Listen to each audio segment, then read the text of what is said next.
Welcome to the Morning Grind podcast. I'm your host, Stevietpfl. It is Monday, May 12th. It is 2025. We have 8 MLB games to talk about here on today's slate. Back at it here.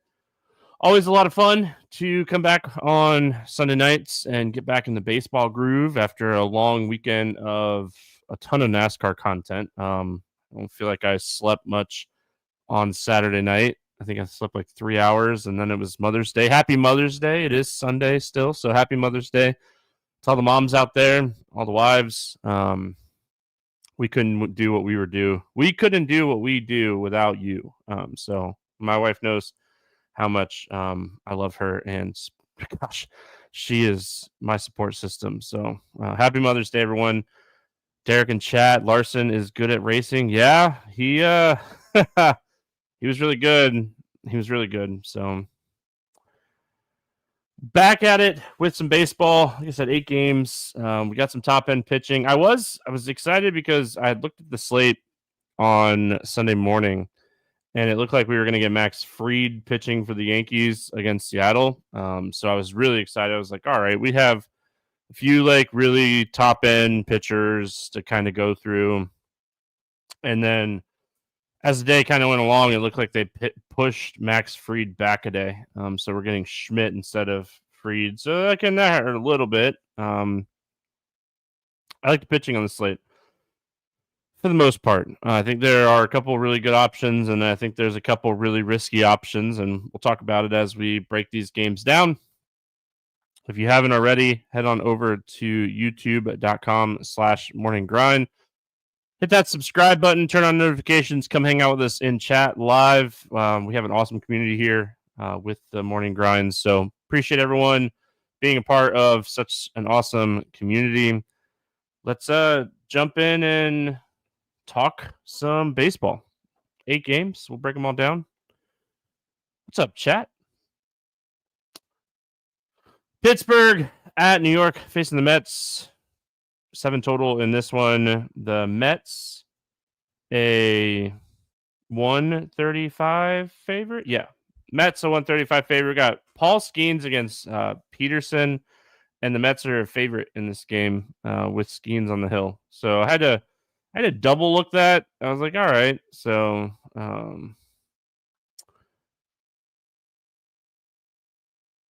mean, all right. We'll start here. Sorry, I got thrown off. Appreciate the donation over there in chat. Poe Degen Stoner. I always have to look at the name 3 or 4 times every time. Always in chat, always part of the community. So appreciate that. All right, we got Skeens. Let's start with Skeens. Obviously, Paul Skeens coming into the season, we were all really excited about him. His strikeout rate has kind of dipped down a little bit this year, but his swinging strike rate is still there. His whiff rate is very close to what it was last year. So maybe his strikeout rate was just higher than it was expected to be last year. But you look at it, and really the concern for me on Skeens is the strikeouts against right-handed hitters, because you would think that with his pitch mix, he throws a lot of curveball, changeup, sinker, kind of, or fastball, splitter, sweeper, but he throws a lot of pitches that should be very effective to right-handed hitters, and he's not getting the whiffs that he was getting last season against righties. So it's concerning, but digging into it a little bit more, a lot of stuff very similar to last season. The one thing that I've noticed is his velocity is higher, just in general. His velocity is higher this season, or it was higher last season. Sorry, I was backwards. Higher last season, about a mile an hour, and that makes a huge difference for every pitch that you throw. So where he was getting the whiffs on the split finger and the sweeper last season, he's just not getting the same kind of whiffs. I mean, anywhere from 4 to 9% difference on every pitch right now on his whiff rates against right-handed hitters. Again, I'm focusing more on right-handed hitters. So I mean, Skeens is capable of monster games. This game's in Citi Field. We know the type of upside that he's capable of. This is a tough matchup, though. I mean, you look at this lineup, the Mets lineup, they are super solid. They have been solid all season. The ballpark's not, I mean, the ballpark's great for pitching, but is the matchup worth taking shots? It's tough. On this slate, under 10K, I'd probably take some shots on him. He's probably not like a mainstay for me, like in my main build, like my single entry stuff. I probably don't get the Skeens, but he's one of a few pitchers that can go for 30 plus. He's one of the most talented pitchers on the slate, so like, we can't sit here and like talk too much ill will on him because he is the guy on the slate talent wise. Other side of this game, I actually have a lot of interest in Peterson today. I mean, if you listen to the podcast all the time, then you probably already knew that I was going to have some interest in him. I'm just a fan. I think he's a lot better than most people think. Talked about him, a few times this year. Not a guy that I typically like pick on. He has strikeout upside. He struggled with some command last time out. I think this is a great bounce back spot. This lineup really kind of lacks power against left-handed pitching. Bart has a little bit of power. Gorowski, the guy that they called up recently, he has some power, but he also strikes out a ton. So I think that matchup is kind of favorable for Peterson. Peterson's a lead against lefties. He limits the damage against righties. He doesn't give up fly balls. He pitches really well in this ballpark typically. I mean, this ballpark is made for a guy like him. So I don't think he's allowed a home run at home yet this season. So I think this is a great spot for Peterson. I think this is going to be a low-scoring game. I think he has a little bit more upside than most of the pitchers in this range today. Like Tyler Mahle, Waka, Kelly, like we'll talk about some of those guys, but I think Peterson is one of my favorite pitchers here night before. Bats, I don't really have a lot of interest, if any interest here in Pittsburgh. Again, this ballpark very pitcher friendly. Peterson does a great job of limiting power. O'Neal Cruz, who is like a staple in this lineup power wise. They said that with his back, he's going to be day-to-day right now. So if he's out of the lineup, it's a bump. They just lost another hitter to Valdez. They lost him, was it Friday? I like this spot for Peterson. I don't really have a lot of interest in Pittsburgh. Even like guys like Tommy Pham, who throughout his career has been really good against lefties. He has a 0 ISO with a 32% K rate against lefties this year. So Pittsburgh's just really struggled with lefties, and I think this is a great spot for Peterson. As far as the Mets bats go, like nobody's going to play the Mets today, and I probably overall, I mean, it's not like this is a great ballpark. It's not like Skeens is a guy we necessarily want to pick on. He's had a couple games this year where he's gotten, given up some home runs.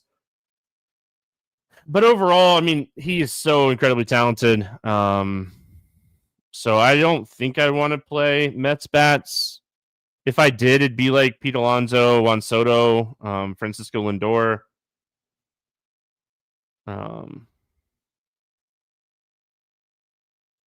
So I was just really quickly pulling up the Hard Rock. So Pittsburgh, New York, first 5 innings, total runs under 3.5. I'm going to fire at that. Plus 105 for under 3.5. I'm going to take that. I like this. I think this is going to be a low scoring game. Washington at Atlanta. This game is currently at 8.5. Atlanta is a 175 favorite. We got Jake Irvin against Grant Holmes in this one. I feel like I've talked a lot about Irvin this year, even though he hasn't been on a ton of slates. But I still do like shows for Roto Grinders every once in a while, and I typically do early like morning shows, and they always seem to be on them. But Irvin's strikeout rate is down this season. He's not really generating a lot of whiffs. His command is down. He's struggling with walks. Seen a lot of regression finally start to hit him here recently. He started the season really solid with a couple big games, but overall for me, he's really low strikeout guy. When he's struggling with command, he can get hit very hard. His swinging strike rate is really low. So I want to be able to attack Atlanta. Atlanta's a team where there's strikeout upside in this lineup for sure, but you have to be able to attack this lineup. So I think this is a spot I'm going to stay away from.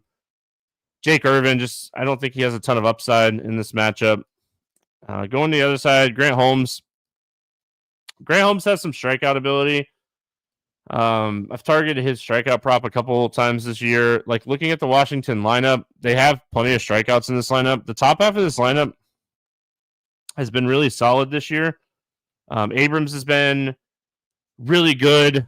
James Wood has been really good. Nate Lowe, who they kind of added, he's been really good. All three of those guys, 380 plus WOBAs with 250 plus ISOs. So they've been super solid in that aspect this year. So I think this is a spot Grant Holmes could definitely rack up the strikeouts, but I don't think he's going to necessarily have a clean start. I think that, probably looking at 2 to 4 earned runs with 5 to 7 strikeouts, really close to putting him at that like 18 to 22 range on DraftKings at 7,400. So I don't mind taking some tournament shots on Holmes because, if he can limit the power and limit the damage here and only give up like 1 or 2 earned runs, now we're talking, 23, 24 points.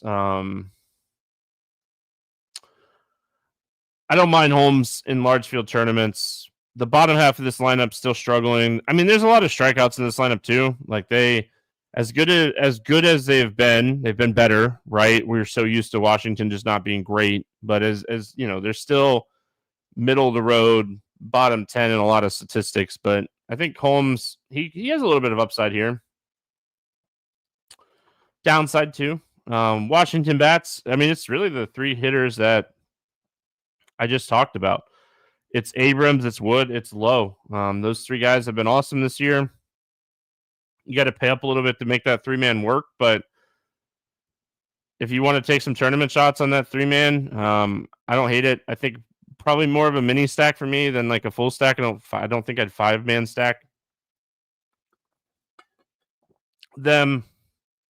Alex Call has been really solid, and Holmes has had a little bit of reverse splits this year. So if you wanted like a large field, like tournament play, maybe you take a shot on Call at 4,100.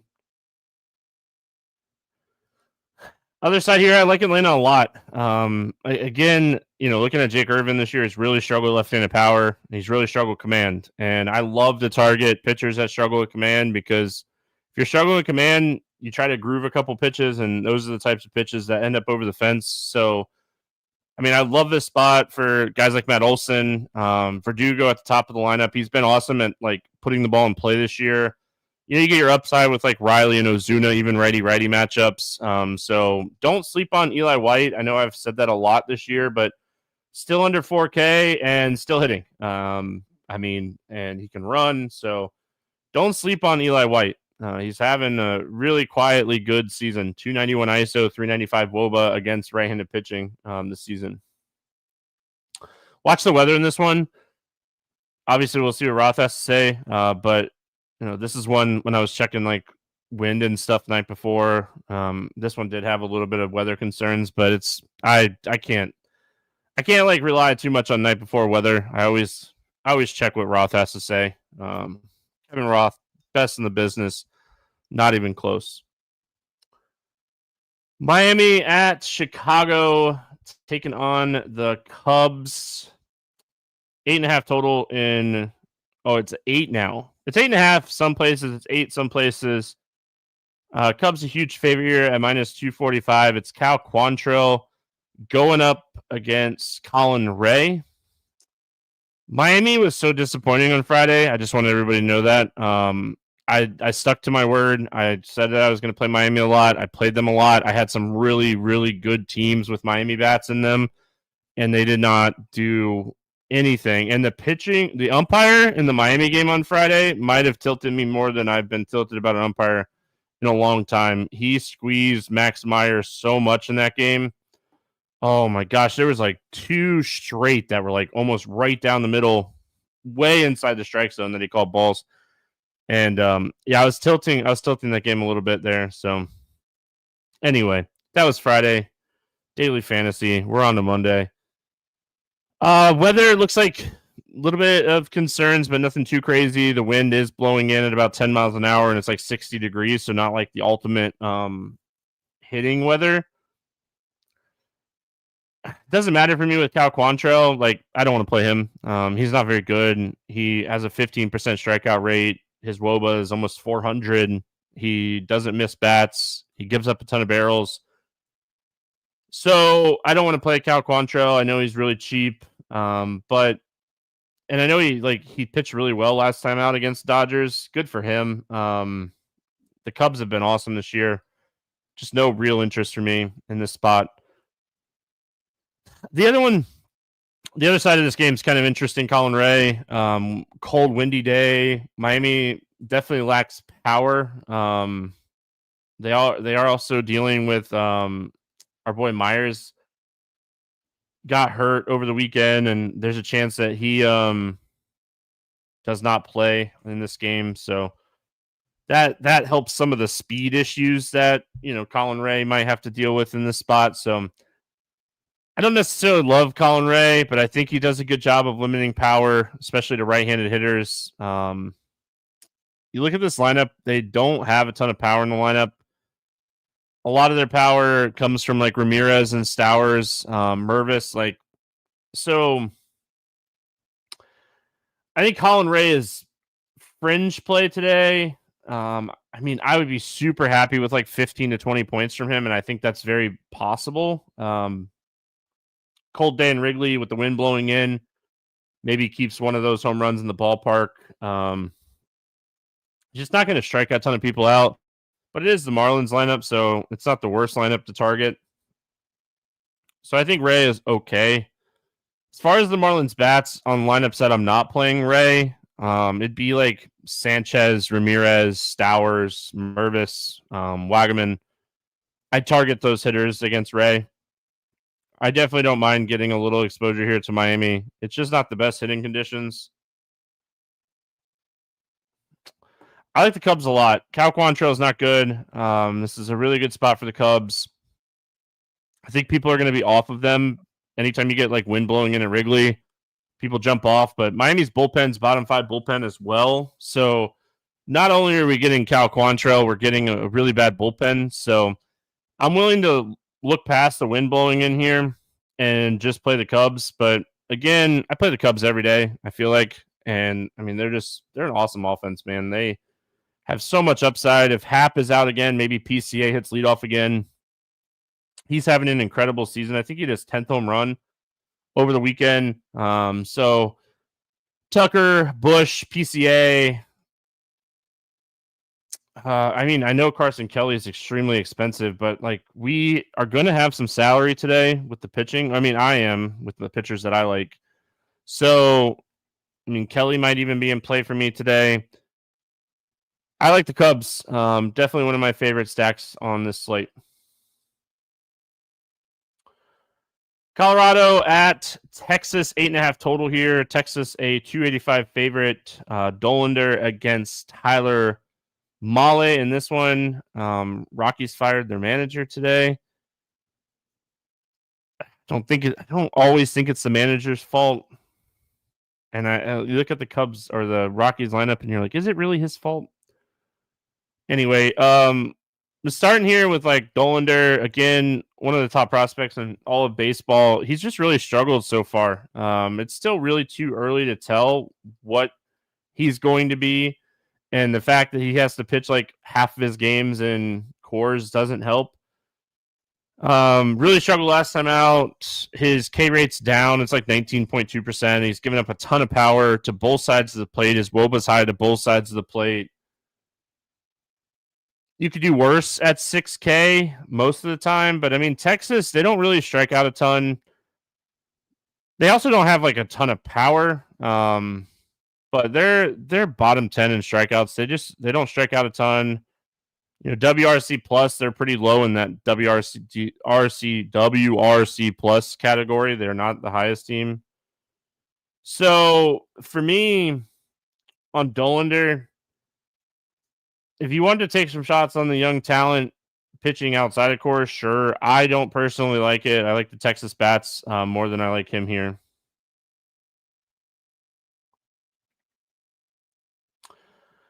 Tyler Mahle. Listen, Tyler Mahle has not been incredible this year. He's done a really good job limiting power.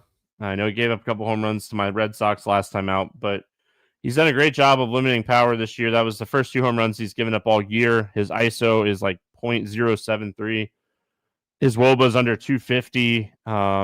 He's gotten a little lucky on the BABIP department, so there are some regression numbers coming here when it comes to this. But yeah, I mean, at 9,200, a capable pitcher against this offense, like, they're really bad. This lineup's just really, really bad. Jordan Beck, since getting called up, has been super solid, but they strike out a ton. They're coming. This will be the first game back out of Coors again. The ball looks different, so I'm out on this offense. I like Tyler Mahle here. I think this is a game he's capable of. If he gets 90 pitches, can go 5, 6, 7 innings in this spot. I think he'll rack up strikeouts in this matchup. So I have interest in Mahle. It's really just I'll play anybody at this point against the Rockies. So, but the Rockies bats, like I said, Jordan Beck has been solid. Ryan McMahon, he's going to eventually get it going. Tyler Mahle is just not giving up a ton of power. He's done a great job this year limiting power. So I probably don't do it. I probably don't end up doing it. Like, he uses a splitter to generate. That's where he generates a lot of his soft contact. And his splitter is super solid. It's like, it's not a high whiff rate pitch. Like, he doesn't really have that like high strikeout pitch. He needs to add something with some like downward movement, like maybe like a curveball or something. But overall, I don't really have a ton of interest in the Rockies bats. Texas bats, I want to stack them up today. I think that this offense is too good to continue to struggle. You look at Dollander and he's just really struggled to miss bats. Corey Seager, he just got back from the IL. They said on Sunday like he was sitting because his hamstring tightened up on Saturday, so that's tough. But if Seager's had a lineup, like you pay up for Langford, but the rest of the stack is incredibly cheap. I like Garcia more righty. Jock Peterson looks lost this year, but he finally hit his first home run on Saturday, so that was good. Maybe he can get going a little bit. He's definitely been better at the plate recently. Because of his struggles, he's so incredibly cheap. Texas is just really cheap. So if you want to fit in some pitching, they're definitely a stack you're looking at on this slate because of the pricing. Kansas City at Houston. This game is currently at an 8.5. Houston a 120 favorite. We got Waka against Gusto in this one. I mean, some slight interest in Waka. Like Michael Waka this season, 232 WOBA, 0.083 ISO, 6% walks, 19.6% strikeouts against right-handed hitters. Put up 25.9 DK points against this team last time out. Altuve's banged up right now. Alvarez is still out of lineup. They said that like he could start his rehab assignment potentially this week, but Altuve is dealing with a hamstring. So I like Waka. I hate that I like Michael Waka, but he's under 8K, and righties with that are strong enough against righties, like I'm gonna play them against Houston all year. You worry a little bit about like, does he need BABIP to get there? But he's already shown us this season that he's capable of pitching really well in multiple starts. So yeah, I mean, I think Waka is in play here.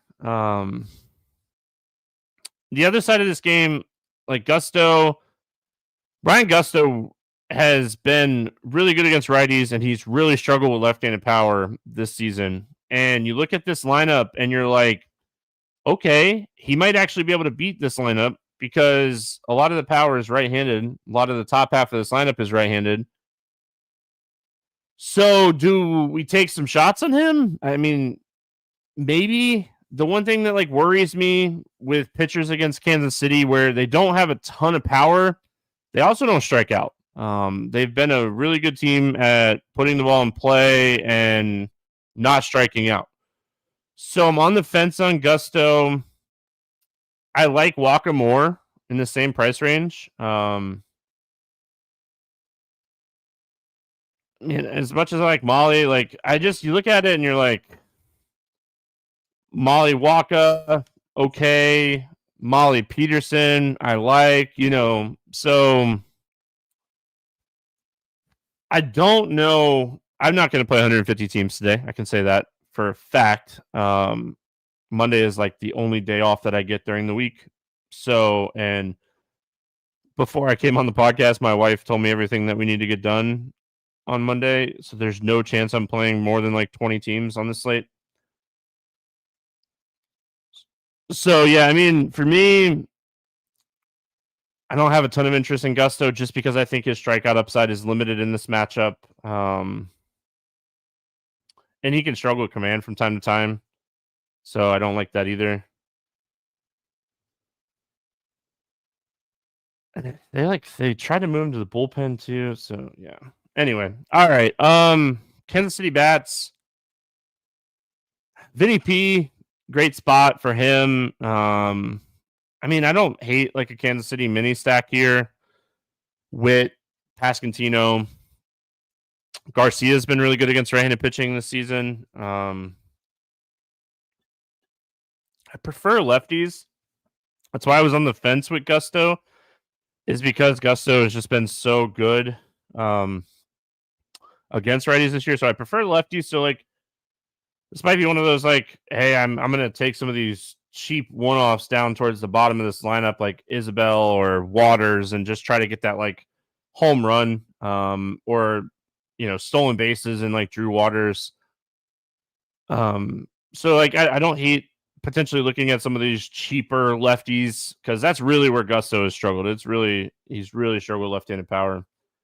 On the Houston side, they don't have any lefties to really attack Waka, and that's kind of one of the reasons that I have interest in Waka. Like, he's done an excellent job limiting power to righties, and he did this last year. It's not like a fluke. He really limited the power against righties last year. So they don't have left-handed power to beat him. So one of the reasons that I have interest in Waka is this reason why I don't have any interest in the Houston bats. So yeah, I mean, I think that Waka can limit the damage enough here. So Yankees going in to Seattle, taking on the Mariners. I almost said Seahawks. We're not there yet. This game is at an 8 total. Yankees are 130 favorite. Clark Schmidt, Emerson, Hancock in this one. Again, like I said, I was super excited for the potential of Max Fried to pitch in this game, but it looks like he's going to be on the hill tomorrow on Tuesday. Clark Schmidt, I mean, he really just hasn't had any strikeout upside this season. And Seattle, we've talked about it a lot lately. They've been really good against right-handed pitching over the last month, really. So they are second in WRC plus. They're fifth in WOBA against right-handed pitching. They're ninth in ISO, and their strikeout rate is still bottom 10. So they're not striking out a ton. They have a lot of power. They've been hitting right-handed pitching. I just don't see the reason to get to Clark Schmidt today. I think that we have plenty of pitching options where we just don't need to do it. Emerson Hancock on the other side here. He's sitting at like 16% Ks this year. He struggled with WOBA to both sides. He's done a better job against righties of generating ground balls, but really just hasn't shown any kind of upside this year. And you got to be able to attack the Yankees. Not being able to attack the Yankees is really tough. This lineup's too good, which pains me to say as a Red Sox fan, but it's the truth. So no interest for me in this spot for Hancock. I like the Yankees bats here. With the slate and like the timing of the slate, maybe the Yankees don't get as much ownership as they probably should. I think it's a really good spot for them. Ben Rice, Aaron Judge. The righties are like, I want more fly ball guys on the righty side. So like Judge, Volpe, like those guys hit the ball up in the air a lot. So those are the righties that I'd be targeting. But I like the lefties a lot in this one. Ben Rice, Cody Bellinger, Dominguez, if Gresham's in there, all those guys, a lot of interest today in the Yankees. I have interest in Seattle too. Cal Riley, Rosarina, Rowdy Tellez has, I get the price tag because he's not like consistent, but like he's 2.7K and he has home run upside against really any right-handed pitcher. It's a 257 ISO against righties this year. He just strikes out a bunch. So in a matchup where he's getting a below average strikeout pitcher in Schmidt, those are the types of pitchers I like to play Tellez. Schmidt has really struggled with lefties this year. His walk rate's like 15%. His ISO's over 315. Really high WOBA to lefties. So really like the spot for Tellez and Cal Riley. We'll see if they squeeze any other lefties in there, but I don't mind the righties like a Rosarina or Julio Rodriguez. JP Crawford, another lefty in this lineup. He doesn't have a ton of power, but does a great job of getting on base. So definitely don't mind the Seattle bats here. LA heading to San Diego. The Angels and the Padres, not the Dodgers. Yusei Kikuchi against Michael King, 7 total here. San Diego, a huge favorite in this game. They're minus 218. Yeah, minus 218. Starting with Yusei Kikuchi in this one. This guy is super tilting for me this year. I can't get he has dominated lefties. He's really struggled with righties. His WOBA is extremely high. His velocity is way down. I remember all this because I just wrote about stacking against him last time out against Toronto and that very right-handed heavy team, and they did not get anything going against him. So that was extremely tilting. But I don't like Kikuchi in this spot. He's been way too inconsistent this year. San Diego, while they don't have a ton of power against left-handed pitching, they don't strike out a lot against left-handed pitching. The one thing that I will say is if for reason San Diego leaves like 5 lefties in this lineup, that's where I could see maybe taking some shots on Kikuchi just because he's just been so dominant against left-handed pitching.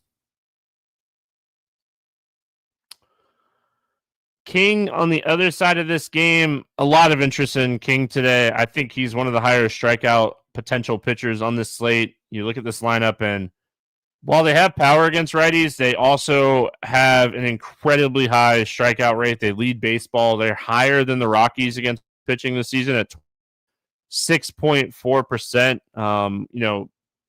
ISO-wise, their WRC plus has gone way down. They're like 26 now. Their ISO still remains very high. It's top 6. It's 6. So they have power, but man, they strike out a ton. And King does a great job of limiting power with his pitch mix. So talked a lot about like Tyler Mahle. If you want to go double top in, I have no issues going King, Mahle. They're very close for me. They're 1A, 1B. I don't have a favorite out of the two right now. I will say like the sinker changeup combo against a team that strikes out a ton, like he should, Michael King should have a really good game here. He has the strikeout upside to do big things today. So Tyler Molly doesn't necessarily have that as much. So I definitely think like if I had to pick one, it'd probably be King, but I'll have lineups with both of them. I like them both a lot.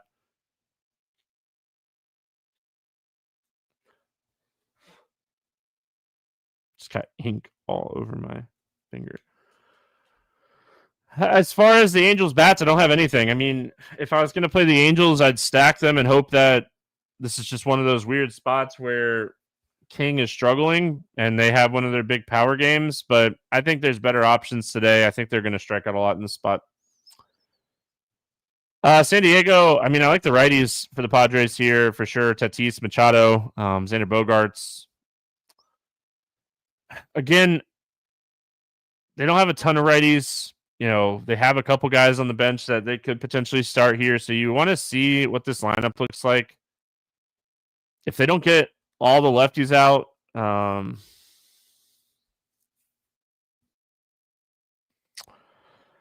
don't know. I like the San Diego righties. If I'm going to play the San Diego righties, if I'm going to play San Diego in stacks, like I'm still going to get some of the lefties in there as well. But I definitely prefer the righties. Machado has been awesome this season against left-handed pitching. He's expensive. San Diego scored a gazillion runs, I feel like, over the weekend. So their pricing is up. They had like 34 runs in 2 days between Friday and Saturday. Point per dollar. Do you like those two pitchers more or less than Peterson? So my placeholder lineup that I built before the show to reserve some contests. So it was Peterson, King, for what it's worth. All right, finishing it out, Arizona at San Francisco, 8 total in this game. We got Merrill Kelly going up against Justin Verlander in this pick'em. I don't know if I said that. It's pick'em game. So we'll start here with Kelly going up against the Giants. So Merrill Kelly is very inconsistent, and he has really struggled with strikeouts this year. His barrel rate's up. His swinging strike rate is down. His whiff rate is down. He's gotten very lucky in the BABIP department. Some of his expected stats definitely suggest that like he has a lot of regression coming. So I don't think I want to play Kelly today. The top half of this lineup has been super solid, the Giants, that is. So I think I put Kelly on the shelf today. I think there's a lot better options. I mean, I feel like I've highlighted all the options, but yeah. Verlander on the other side here, no chance. I don't think I'll play Justin Verlander at all this year. Maybe if he gets like the Rockies or something, but I think I stacked the Rockies against him when they played him a couple weeks ago.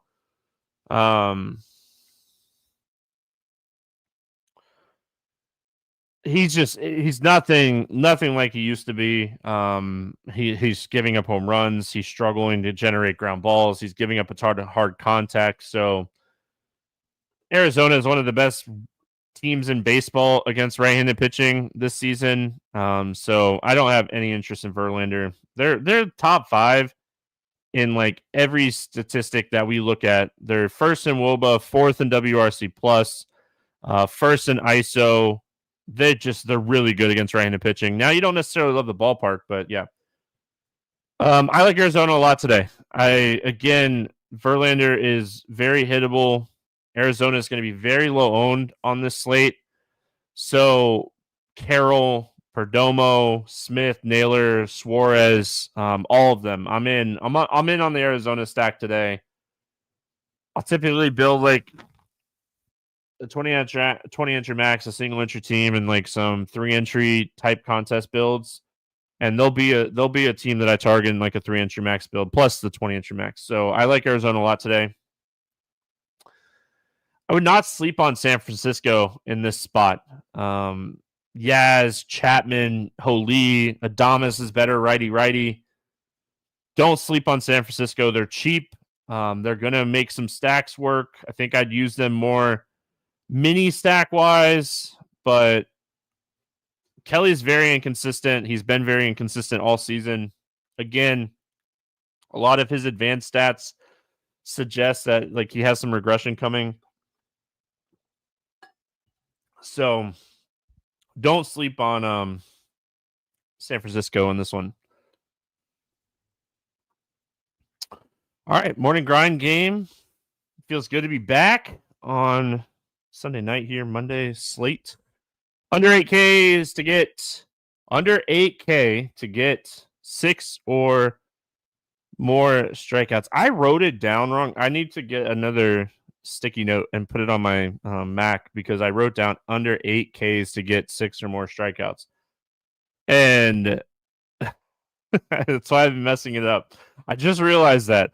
Like I legitly just realized that. All right. Under 8K to get 6 or more strikeouts today. I think we have some really solid options to rack up some strikeouts. Again, I think a lot of the strikeout upside comes from guys over 8K today. I think I have to, if I'm just going to target strikeouts in this range, I think I got to go Grant Holmes. Walker is probably my favorite pitcher under 8K, but to get 6 strikeouts is really tough for him. So I'll go Holmes targeting the strikeout upside there. Over 8K to score under 15. I think all 4 of these pitchers score over 15. I don't think none of these pitchers bust today. With that said, it's part of the game. I will go. I'll go Paul Skeens to score under 15. I'm still playing Skeens. I still like Skeens. I just look at these 4 guys, and you look at like King has the Angels. They strike out a ton. Molly has Colorado. That lineup is awful. And Peterson has Pittsburgh, and that lineup's really bad. So I think if anything, like this question, you're just like, all right, well, the best lineup out of these 4 pitchers is the Mets. So I'm going to go with Skeens. Over 4K to hit a home run today. A lot of options for this one, not knowing exactly what the weather is going to be like for the Cubs game. I'm going to go to one of those last games that we just talked about here and go to Corbin Carroll to hit a home run today. He's hit 11 already this year. Love this spot for him against Justin Verlander. And again, I just think Arizona is going to be really low today. Under 4K to score 10 plus points. I'm going to go to Verdugo hitting leadoff against Irvin. I know he's been ice cold. I really like this spot for him. He profiles really well here. If you don't want like an ice cold bat, Dominguez is the other one. Dominguez is actually the guy that I wrote down pre-show, but I like Verdugo a lot too. But so double answer there. Dominguez has been awesome for the Yankees recently. Stack to score 6 or more runs. I think there's a lot of options just in general for this one today. Don't want to say Arizona again. Let's go Texas. Texas against Dollander. Let's go Texas here. Again, like I like to look at bullpen stats. Colorado bottom 10 bullpen. So I like that one. Washington has the worst bullpen in baseball, so if Atlanta can get to Jake Irvin early in this game, Atlanta has a ton of potential in this one, for what it's worth. Gave out a bet as we were going here. I have not built anything else or looked, so I think we'll just keep it at that today. I did take under 3.5 first 5 inning total runs in the Pirates and Mets game. That's it.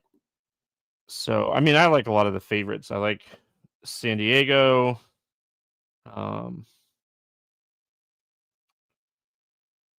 Yeah, Texas. What is that? Hold on. I'm going to really quickly see what this 3-pick parlay comes out to. So,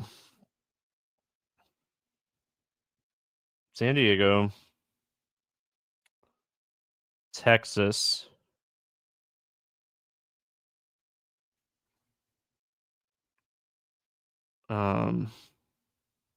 This is the third one I was just looking. I was just looking at a third one. Oh, Chicago Cubs. What does that come out to? Plus 175. Not worth it for me. All right. That's going to wrap it up here for Monday. Appreciate everyone hanging out in chat.